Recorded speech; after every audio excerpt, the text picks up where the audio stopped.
Behind the Vatican's sacred walls, one of the world's most secretive elections unfolds with bizarre rituals that sound stranger than fiction. From cardinals locked away with anti-drone technology to ballots sewn together with needles and thread, the papal conclave is a centuries-old process steeped in mystery, intrigue, and surprisingly weird traditions that few outside the Church ever witness. Here are 15 weird facts you didn't know about how a new pope is chosen. Fact 1. Townspeople tore the roof off.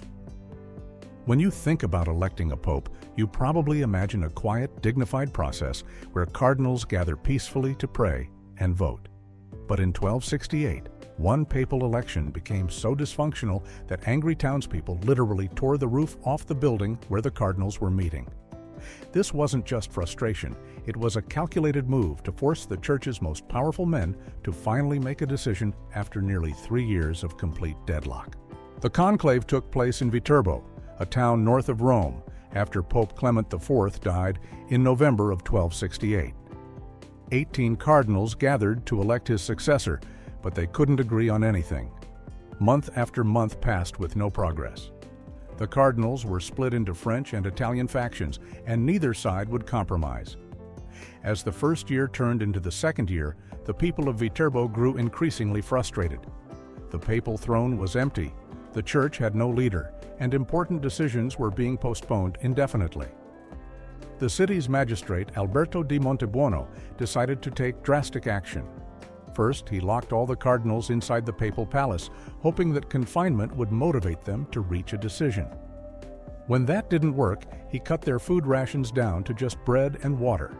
Still, the stubborn cardinals refused to compromise. Finally, in a move that sounds almost comical today, the townspeople climbed onto the palace and systematically removed the roof tiles, exposing the cardinals to the elements. The official justification was poetic. They were letting the Holy Spirit descend more easily into the chamber to inspire the cardinals. In reality, it was pure exasperation. Even with rain pouring in and no roof over their heads, the cardinals remained deadlocked. The conclave dragged on until September of 1271, lasting 1,006 days in total. During this time, 3 cardinals actually died. Pope Gregory X was finally elected, and his first major act was establishing rules to prevent such disasters from ever happening again. Fact 2. Military-grade signal jammers block everything. The Vatican doesn't mess around when it comes to protecting the secrecy of the papal conclave. In the 21st century, the biggest threat to confidentiality isn't someone whispering secrets through a door. It's electronic surveillance. To combat this, the Vatican deploys security measures that would make intelligence agencies jealous, including military-grade signal jammers that create an impenetrable electronic fortress around the Sistine Chapel. Before each conclave begins, Vatican security teams conduct 3 separate electronic sweeps of the entire conclave area. They're searching for hidden cameras, microphones, transmitters, or any device that could leak information to the outside world.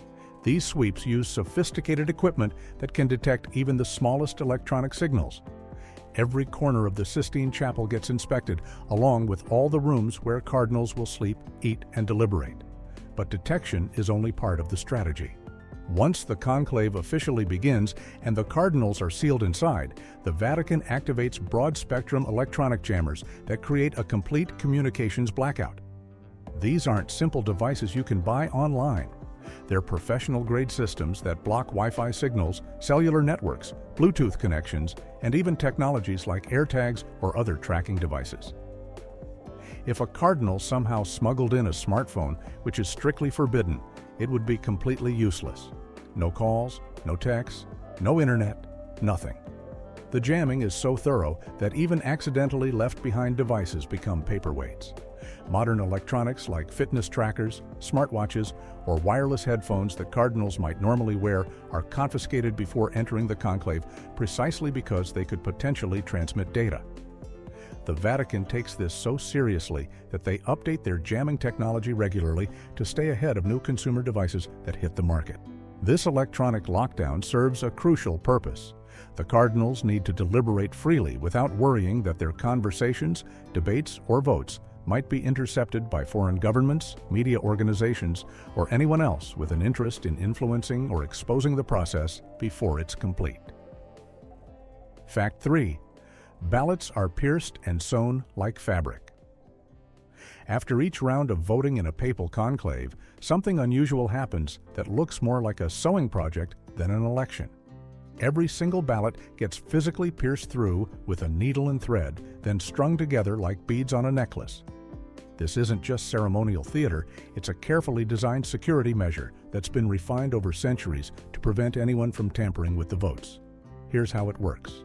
Each cardinal receives a rectangular ballot with the Latin phrase "Elego in summum pontificem," which means, "I elect as supreme pontiff." The cardinal writes their choice in the blank space provided, folds the ballot, and then processes forward to place it in the urn on the altar. After all the cardinals have voted, 3 specially appointed scrutineers count the ballots publicly. They unfold each one, read the name aloud, and record it on a tally sheet. But the counting isn't the end of the process. Once the votes are tallied and recorded, one of the scrutineers takes a large needle, already threaded with string. He carefully pierces each ballot through the word "Elego" and slides it down the thread. One by one, every ballot gets added to this growing chain. When all the ballots are threaded together, the scrutineers tie knots at both ends of the string to secure them. This creates a permanent physical record where the ballots cannot be separated, reordered, or replaced without obvious evidence of tampering. The threaded ballots are then placed aside until the next voting round. If no candidate receives the required 2/3 majority, the process repeats with new ballots in subsequent rounds. At the end of each day's voting sessions, all the ballots from that day, still sewn together on their strings, are burned in the famous stove that produces the smoke signal visible outside. The chemicals added to create black smoke for unsuccessful votes, or white smoke for a successful election, are mixed with the paper ballots themselves, turning the threaded chain of votes into ash and sending the signal to the waiting world outside. Fact 4. Any Catholic male can technically become pope. Most people assume you need to be a cardinal or at least a bishop to become pope, but canon law contains a surprising loophole that's technically still valid today. According to the official rules of the Catholic Church, any baptized Catholic male can be elected as pope, even if he's never been ordained as a priest, never attended seminary, and has spent his entire life as a regular layman. The only absolute requirements are being male and being a baptized member of the Catholic Church. This isn't just an obscure technicality buried in ancient documents. It's explicitly stated in current canon law. If the cardinals in conclave decided to elect someone who wasn't already a bishop, that person would need to receive holy orders immediately after accepting the election. The process would go in sequence, first ordained as a deacon, then as a priest, and finally consecrated as a bishop before being formally installed as pope. But the election itself would be completely valid even before those ordinations took place. Historically, this actually happened more often than you might think. In the early centuries of the Church, several popes were laymen or lower clergy at the time of their election. Pope Formosus in the 9th century was a layman when elected, though he was quickly ordained. Pope Benedict IX, one of the youngest and most controversial popes in history, was probably only a priest when elected in 1032 at approximately 20 years old. The last non-priest elected pope was probably Pope Leo X in 1513, though he was at least a cardinal deacon at the time. The practice of electing non-bishops faded away as the Church became more institutionalized and as canon law evolved to restrict voting rights in conclaves to cardinals only. Since the cardinals doing the electing are themselves bishops, it became natural to elect one of their own. But nothing in current church law actually prevents them from looking outside their ranks. They could theoretically elect a parish priest, a monk, or even a theology professor who happens to be a Catholic layman, though the chances of this happening in modern times are essentially zero. Fact 5. The room of tears is where popes break down. Immediately after a cardinal accepts his election as pope, He's led to a small, cramped room adjacent to the Sistine Chapel that has one of the most emotionally evocative names in the Vatican. The Room of Tears, or in Italian, the Camera delle Lacrime.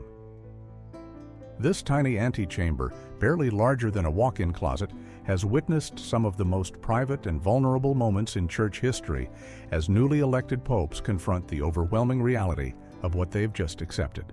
The room serves a practical purpose first and foremost. It contains 3 sets of papal vestments in small, medium, and large sizes, pre-made by the official Vatican tailor because there's no time to create custom-fitted garments before the new pope must appear on the balcony of St. Peter's Basilica to greet the world. The new pope changes out of his cardinal's robes and into the white cassock, zucchetto skullcap, and other papal garments while Vatican staff assist him. This quick wardrobe change happens in near silence with only a few attendants present. But the room's nickname reveals its deeper significance. Almost every modern pope has reportedly wept or broken down emotionally during these moments of transition. The tears aren't from joy or celebration. They come from the crushing weight of responsibility that suddenly descends on whoever enters that room. One moment you're a cardinal among equals, and the next you're the leader of over 1 billion Catholics worldwide, responsible for guiding the Church through whatever challenges lie ahead. You're accepting a burden that won't end until death. Pope John Paul II reportedly spent a long time in the Room of Tears in 1978, praying and composing himself before emerging. Pope Benedict XVI described feeling overwhelmed by the weight of the office. Pope Francis, in keeping with his more publicly emotional style, later admitted to moments of doubt and fear immediately after his election. The room provides these men with perhaps the last truly private moment they'll have for the rest of their lives, a final chance to be vulnerable before assuming a role that demands constant public composure and spiritual leadership. Fact 6. Ravioli and chicken were banned as security threats. During Renaissance-era conclaves, Vatican officials became obsessed with preventing cardinals from communicating with the outside world or receiving unauthorized information that might influence their votes. This paranoia extended all the way to the kitchen, resulting in bizarre food restrictions that sound more like spy novel plot points than religious rules. Stuffed pasta, whole roasted chickens, and meat pies were all banned from conclave menus because officials feared they could be used to smuggle secret messages inside. The concern wasn't entirely paranoid fantasy. Historical records show that outside parties with interests in the papal election, including foreign monarchs, wealthy families, and political factions, actively tried to influence conclaves through any means available. If they couldn't communicate with cardinals directly, they'd try to pass information through servants, cooks, or anyone else with access to the sealed conclave area. Food was an obvious vector. A hollow ravioli could contain a tiny rolled-up note. A roasted chicken could have a message hidden inside its body cavity. A meat pie's thick crust could conceal written instructions. Vatican security officials responded by implementing strict food preparation rules. All meals had to be prepared where observers could watch the entire process. Dishes with hollow spaces or cavities were forbidden. Bread couldn't be too thick. Soups and stews were preferred because they were transparent. Literally, you could see there was nothing hidden inside. Even fruit had to be cut open before being served to cardinals, just to make sure no one had carefully inserted something inside an apple or pear. The restrictions sometimes reached absurd levels. During one conclave, officials rejected a delivery of wine bottles because they worried messages might be hidden under the labels or somehow encoded in the wax seals. Fish had to be filleted rather than served whole. Elaborate pastries and desserts were simplified to basic preparations that left no room for concealment. These rules gradually relaxed over time as conclaves became more secure through other means, like better physical isolation and stricter control over who could enter the conclave area. Modern conclaves still carefully control food preparation, but the focus has shifted from preventing message smuggling to ensuring quality and preventing any possibility of poisoning or contamination. Fact 7. The shortest conclave lasted under 10 hours. On October 31, 1503, the cardinals of the Catholic Church gathered in Rome for what would become the fastest papal election in recorded history. Cardinal Giuliano della Rovere was elected Pope Julius II in less than 10 hours, a speed record that still stands more than 500 years later. The entire process, from the initial gathering to the final white smoke, took less time than a typical workday. This wasn't an accident or a lucky coincidence. Giuliano della Rovere had been planning his election for years. He was one of the most powerful and ambitious cardinals in the Church, nephew of Pope Sixtus IV, and he had been the leading candidate in the previous conclave that elected Pope Pius III just weeks earlier. When Pius died after only 26 days as Pope, della Rovere saw his second chance and seized it with political skill that bordered on ruthlessness. Before the conclave even officially began, della Rovere had secured promises of support from enough cardinals to guarantee his election. He accomplished this through a combination of persuasion, promises of future positions and benefits, and according to some historical accounts, outright bribes. Simony, the buying and selling of church offices, was technically forbidden but widely practiced during the Renaissance. Della Rovere reportedly promised various cardinals everything from lucrative church positions to castles and lands in exchange for their votes. When the cardinals finally entered the conclave, the outcome was essentially predetermined. The first ballot produced an overwhelming majority for della Rovere. There was no need for lengthy deliberation, multiple rounds of voting, or political negotiation. The cardinals simply confirmed what had already been arranged. Della Rovere accepted immediately, took the name Julius II, and emerged as the new pope before sunset. Julius II went on to become one of the most significant popes of the Renaissance. He commissioned Michelangelo to paint the Sistine Chapel ceiling and to design his tomb. He was a warrior pope who personally led armies in battle and dramatically expanded the Papal States. His decade-long papacy shaped European politics and art, but it all began with that remarkably swift 10-hour conclave. Fact 8. Smoke color is chemically engineered. The smoke signal from the Sistine Chapel is probably the most famous aspect of papal elections that the public actually gets to see. Crowds gather in St. Peter's Square, cameras from around the world focus on the small chimney, and everyone waits to see if the smoke will be black, indicating no decision yet, or white, indicating a new pope has been elected. But for centuries, this seemingly simple signal system was frustratingly unreliable because the color of the smoke depended on uncontrollable factors like humidity, wind, and what kind of paper the ballots were printed on. Before 2005, the Vatican's method for creating different colored smoke was primitive.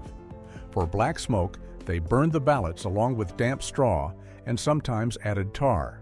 For white smoke, they just burned dry ballots and added no additives.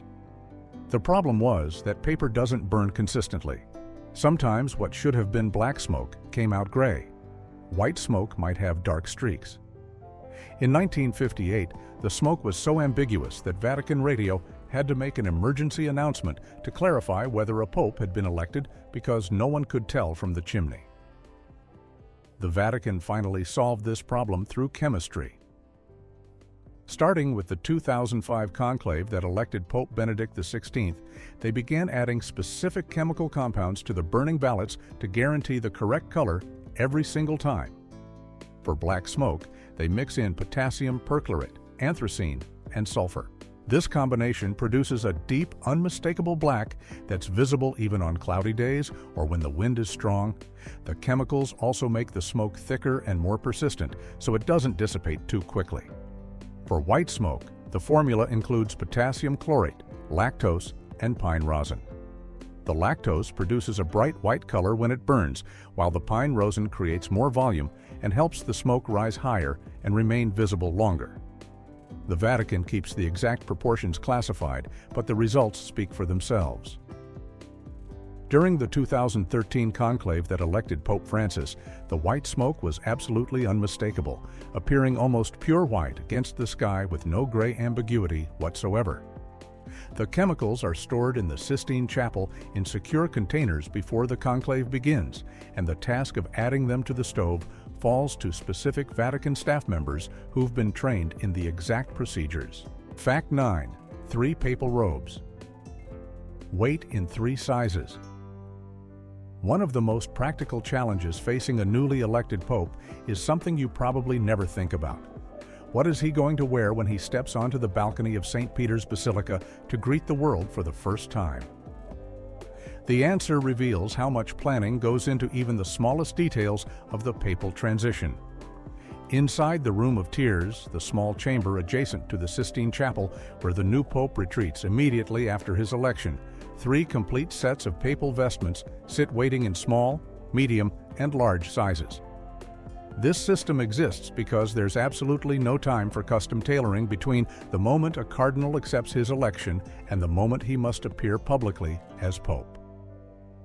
Sometimes only 30 minutes pass between the final vote count and the public announcement. The new pope can't wait days for a tailor to measure him, cut fabric, and sew garments to his exact specifications. He needs to be dressed in papal white immediately because the world is waiting outside. Television cameras are broadcasting live, and millions of people are watching that balcony. The 3 sizes are prepared weeks before the conclave even begins by Gammarelli, the official tailor to the Pope, a family business that has served the Vatican since 1798. The tailors create each set with careful attention to detail, knowing that one of these garments will be worn for one of the most photographed moments in church history. Each set includes a white papal cassock, which is the long robe that extends from neck to feet, a white zucchetto, which is the small skull cap, a white fascia, which is the silk sash worn around the waist, and a white pellegrina, which is the short shoulder cape. The sizing is intentionally broad to accommodate the widest possible range of body types. Small fits most cardinals of slender or short build. Medium covers the average range. Large accommodates heavier or taller cardinals. Vatican attendants help the new pope select the closest fit and assist him in putting everything on correctly. The garments are designed with some adjustability built in, like sashes that can be tied tighter or looser, but they'll never fit perfectly. After the initial appearance, the Pope gets properly fitted for custom vestments, but those first images the world sees always show him in one of these pre-made outfits. Fact 10. Cardinals once slept on cots in disgusting conditions. For most of its history, participating in a papal conclave meant enduring physical conditions that ranged from uncomfortable to genuinely dangerous. Until 1996, cardinals didn't stay in hotel rooms or private quarters during conclaves. Instead, they slept on portable cots in temporary wooden cells hastily constructed inside and around the Sistine Chapel. These makeshift accommodations were cramped, poorly ventilated, lacking in basic sanitation, and according to numerous historical accounts, they smelled absolutely terrible. The medieval and Renaissance practice was even worse. Cardinals literally lived in the same large rooms where they voted, with minimal privacy provided by cloth screens or thin wooden partitions. Toilet facilities were primitive at best, often just chamber pots that had to be emptied by servants. In summer, the heat became stifling. In winter, inadequate heating made the nights freezing cold.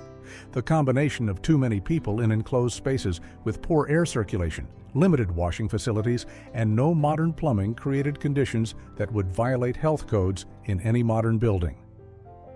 Even as recently as the 1970s and 80s, conditions remained poor.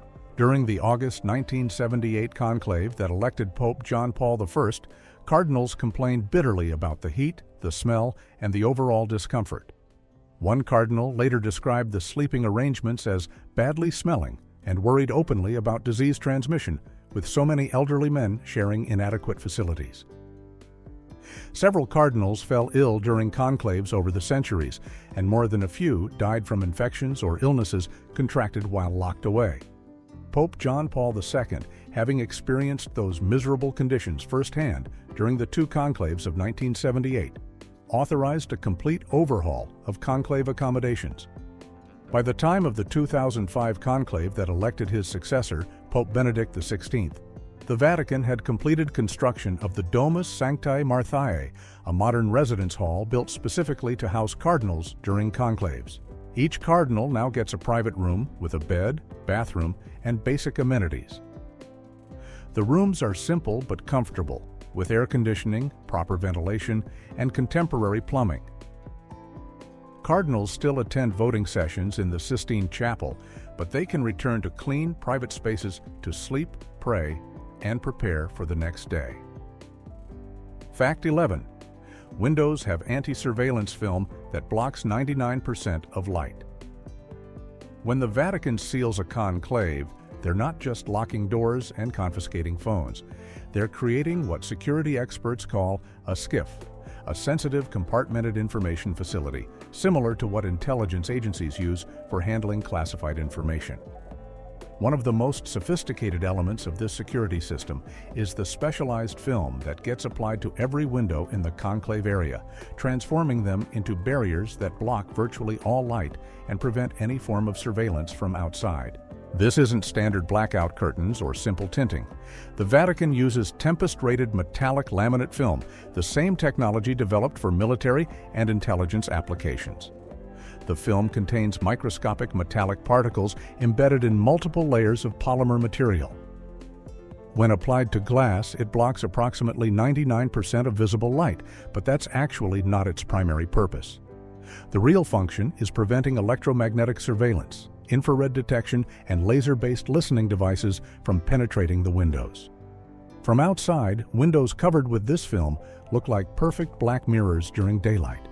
You cannot see even the faintest shadow or movement inside. No light escapes. But the film also blocks the opposite direction, preventing anyone from using infrared cameras to detect heat signatures of people inside or thermal imaging to create outlines of who's standing where. Intelligence agencies and sophisticated media organizations have access to technology that can detect these signatures through ordinary glass, so the Vatican has to counter these capabilities. The film also defeats laser microphones, devices that can measure the microscopic vibrations on window glass caused by sound waves inside a room and reconstruct those sounds from a distance. By adding mass and dampening to the glass, the metallic film reduces these vibrations to undetectable levels. Even if someone positioned a laser microphone on a neighboring building aimed at the conclave windows, they'd receive only unintelligible noise. The installation happens in the days immediately before the conclave begins. Vatican technical staff systematically cover every window in the Sistine Chapel, the adjacent halls, the voting areas, the dining spaces, and the Domus Sanctae Marthae residence hall where cardinals sleep. The film stays in place for the entire duration of the conclave, typically several days, and is carefully removed only after the new pope has been elected, and the results are public. Fact 12. Magnetic sensors scream if windows open. The Vatican's security measures for papal conclaves go far beyond jamming phones and covering windows. They've installed physical monitoring systems that would feel at home in a high-security prison or classified government facility. Every single window in the conclave area is equipped with magnetic sensors that trigger immediate alarms if anyone attempts to open them even a tiny amount during the sealed period. Swiss guards monitor these sensors continuously from a central security station, and any breach triggers both audible alarms and silent alerts that bring guards running to investigate. The sensors work through simple but effective technology. A magnetic contact is installed on the window frame, and a matching component is attached to the movable part of the window. When the window is closed, the two components align and create a complete circuit. If the window opens even a quarter of an inch, the magnetic connection breaks, the circuit opens, and the alarm activates instantly. The system is sensitive enough that even accidentally bumping a window hard enough to shift it slightly could potentially trigger a sensor. This might seem like paranoid overkill, but the Vatican has legitimate reasons for such extreme measures. In modern times, someone could theoretically pass information in or out through a partially opened window. A cardinal could receive a note or a smartphone dropped through a gap. Someone outside could use directional microphones or other surveillance equipment more effectively if a window provided even a small opening. The rules of the conclave explicitly require complete isolation from the outside world, and even a minor breach defeats that purpose. The Swiss guards who monitor these systems take their duties seriously. They're not just ceremonial figures in colorful uniforms. They're professionally trained security personnel who've undergone extensive screening and take oaths of loyalty to the Pope and the Church. During a conclave, they maintain constant vigilance, watching security monitors, patrolling corridors, and ensuring no unauthorized persons approach the conclave area. If a window sensor triggers, guards respond within seconds to investigate whether it's a genuine breach attempt, an accident, or a technical malfunction. The window monitoring system represents just one layer of the comprehensive security infrastructure that surrounds modern conclaves. Between the signal jammers, the surveillance-blocking window film, the magnetic sensors, the restricted access, and the human security presence, the Vatican has created what amounts to a temporary fortress that rivals the security of many government facilities. Fact 13. The longest conclave lasted nearly 3 years. While the 10-hour conclave that elected Pope Julius II represents one extreme, the opposite end of the spectrum is almost unbelievable. From February of 1268 to September 1st of 1271, a group of cardinals remained locked in a conclave in the Italian town of Viterbo for an astonishing 1,006 days, nearly 3 full years. This wasn't just a prolonged deliberation, it was a complete deadlock that paralyzed the Catholic Church for almost a third of a decade and demonstrated just how dysfunctional papal elections could become without proper rules. The trouble began immediately after Pope Clement IV died in November of 1268. 18 cardinals gathered in Viterbo, which was serving as the papal residence at the time because political instability made Rome unsafe. The cardinals split into 3 factions: French cardinals loyal to the French king, Italian cardinals from powerful Roman families, and a smaller neutral group. Each faction had enough votes to block the others, but not enough to elect their own candidate. Under the rules at that time, electing a pope required a 2/3 majority, which meant at least 12 votes out of 18. None of the factions would compromise. Month after month dragged by with no progress. The cardinals debated, argued, prayed, and voted repeatedly, but the result was always the same: deadlock. Meanwhile, the Catholic Church had no leader. Important decisions couldn't be made. Appointments to church offices went unfilled. The longer the vacancy continued, the more urgent the situation became, but the cardinals seemed unable or unwilling to break the impasse.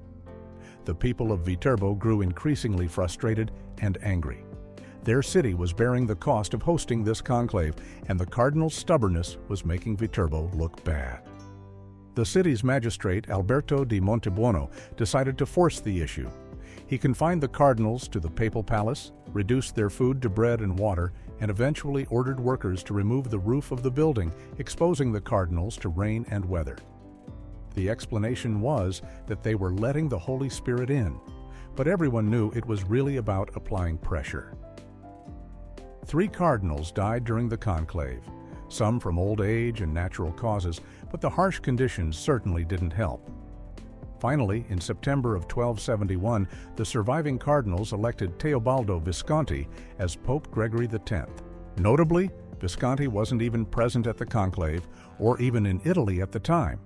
He was in the Holy Land. One of Gregory's first acts was to establish strict rules to prevent such disasters in the future, rules that form the basis of the conclave system still used today. Fact 14. Special Vatican stamps are issued during empty seat period. When a pope dies or resigns, the period between his departure and the election of his successor is called the sede vacante, which is Latin for vacant seat. During this interregnum, the Vatican doesn't have a pope, but it still functions as both a religious institution and a sovereign nation-state. One of the more unusual traditions during this period involves the Vatican Postal Service, which issues special commemorative stamps that are only valid during the sede vacante and become instant collector's items for philatelists around the world. These stamps feature specific imagery that represents the vacant papacy. Most prominently, they display the crossed keys of St. Peter, which are a traditional symbol of papal authority, and the umbraculum, also called the pavilion or papal umbrella. The umbraculum is a distinctive red and gold striped ceremonial umbrella that historically accompanied the Pope when he traveled. During a sede vacante, the umbraculum symbol represents the temporary governance of the Church by the College of Cardinals rather than by a Pope. You'll see the same symbol displayed on the coat of arms that hangs outside St. Peter's Basilica during the vacancy. The Vatican Postal Service, which operates as a legitimate postal system complete with its own stamps and postal codes, begins designing these special sede vacante stamps as soon as a pope dies or announces his resignation. The stamps are printed quickly and released to the Vatican Post Office within days. They remain the only valid Vatican stamps for mailing letters from Vatican City during the entire period until a new pope is elected. Once the white smoke appears and a new pope is chosen, these stamps are immediately discontinued and replaced with new stamps featuring the new pope's coat of arms.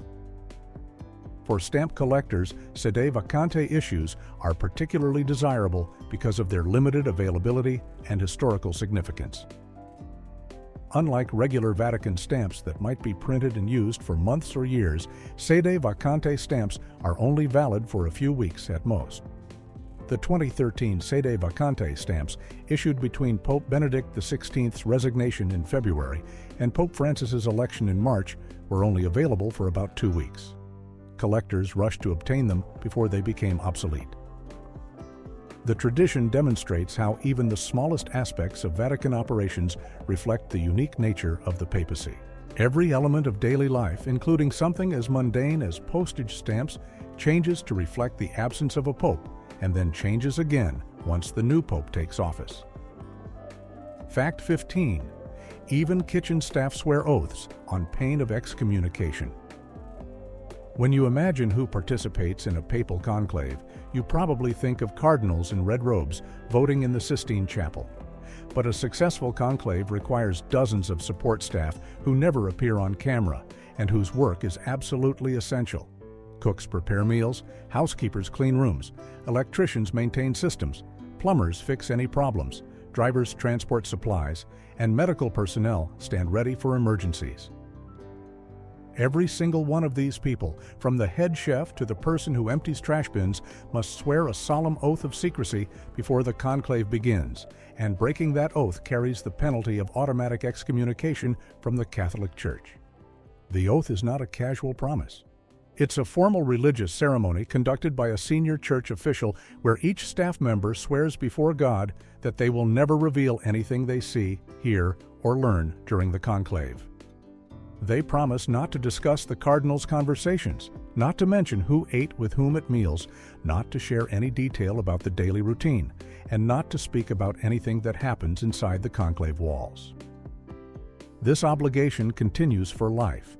Even decades later, they cannot write memoirs, give interviews, or share stories about their experiences. The penalty for breaking the oath is excommunication latae sententiae, which means automatic excommunication that takes effect immediately upon the violation without any need for a formal declaration or trial. For a practicing Catholic, this is an extremely serious punishment that bars them from receiving the sacraments, participating fully in church life, and according to traditional teaching, puts their eternal soul at risk. The severity of the penalty reflects how seriously the Church takes conclave secrecy. The staff members are also physically confined during the conclave, just like the cardinals. Once the doors are sealed, nobody enters or leaves until the election is complete. Kitchen workers can't go home to their families at night.